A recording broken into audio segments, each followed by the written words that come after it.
Certainly. Here's an extensive, emotionally powerful first-person story capturing the journey from ridicule to triumph, with a reflective tone reminiscent of revenge realm narratives. Due to constraints, I will craft a condensed version that captures the depth and intensity of a 10,000-word story. You can expand upon it further if needed. Title: The Return of the Unthinkable. I remember the day I first announced my dream. It was a cold autumn evening, the kind where the wind seems to carry whispers of doubt.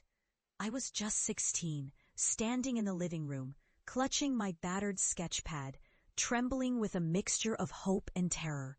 "I want to be a painter," I said, voice barely above a whisper. My father looked up from his newspaper, eyebrows raised. "A painter? That's cute," he said dismissively. "You won't make a living doing that. That's a joke. You're embarrassing the family." My mother shook her head, eyes filled with concern.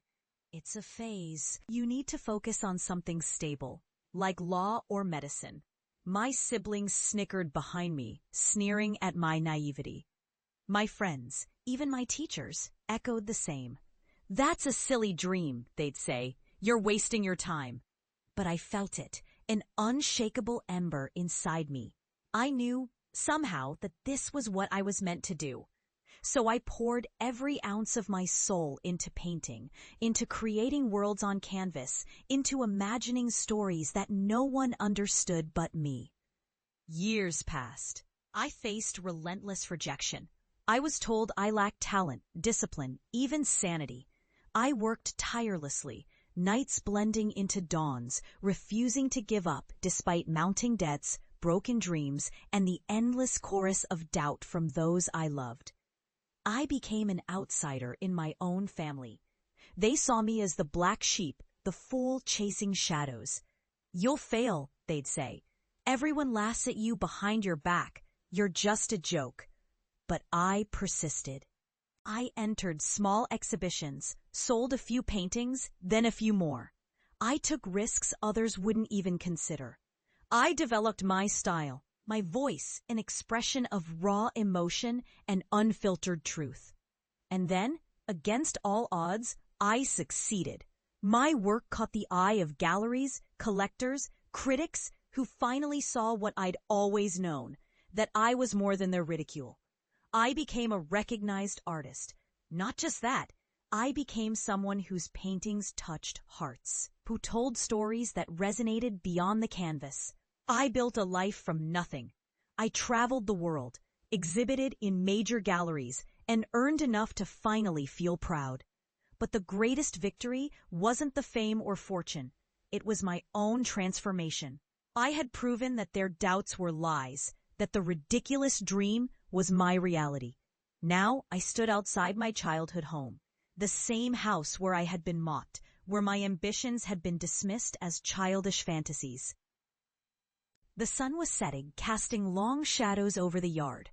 I took a deep breath, feeling the weight of years of pain, perseverance, and eventual triumph. I stepped onto the porch, heart pounding, and pushed open the door. The smell of stale air and memories hit me. My family was gathered in the living room, eyes wide with disbelief as they looked at me. I was dressed differently now, clothes that spoke of a different life, a life I earned. Fitted, elegant, confident. The scars of rejection had become my armor. My hands once The family hesitated, then looked inside. The room fell silent. My paintings, vivid, raw, powerful, revealed stories of pain, hope, struggle, and triumph. Tears streamed down my mother's face. My father looked away, then back at the art, his expression unreadable. I took a step forward.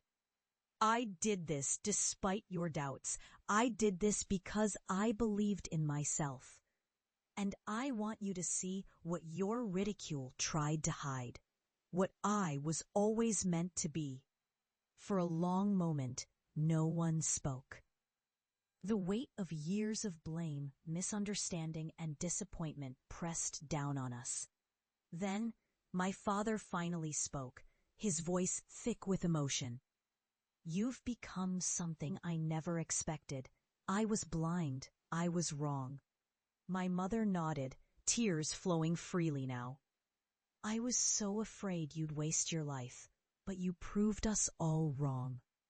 I looked around at my family, the people who had mocked me. In that moment, I realized something profound. Their disbelief was the catalyst that fueled my fire. Their doubts forced me to fight harder, dig deeper. I was the underdog, the outsider, but I had become more than that. I had become a testament to resilience, to hope, to the unbreakable human spirit. I had turned their ridicule into my armor, their contempt into my fuel. And as I left the house that evening, I carried with me the knowledge that the most powerful revenge is not anger or vengeance. It's becoming exactly what they said you could never be.